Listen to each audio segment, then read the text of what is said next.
Saat pandemi COVID-19 melanda tanah air pada tahun 2020 lalu, Provinsi Bali yang mengandalkan perekonomiannya dari sektor pariwisata lumpuh total.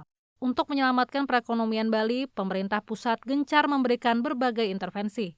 Anggota Komisi 11 DPR RI Eki Awal Muharam menyebut, pertumbuhan Bali telah melesat di atas rata-rata pertumbuhan nasional yakni sebesar 5,11%. Ia menekankan Indonesia bukan hanya Bali, sehingga pemerintah seharusnya memberikan keberpihakan yang sama bagi daerah-daerah lainnya.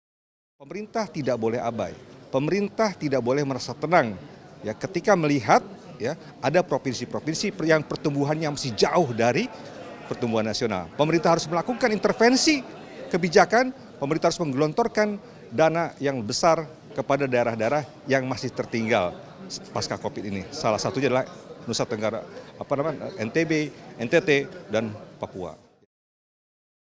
Anggota Komisi 11 DPR RI Bahtera meminta pemerintah mendasarkan setiap kebijakan publik pada data yang valid dan faktual. Menurutnya hal ini penting untuk melahirkan kebijakan yang sesuai dengan kebutuhan masing-masing daerah.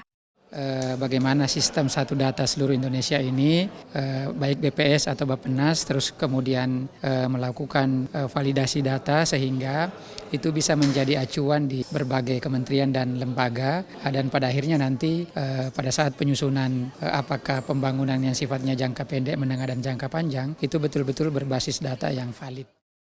Dari Gianyar, Bali, Teresia Butar-Butar, TVR Parlemen melaporkan.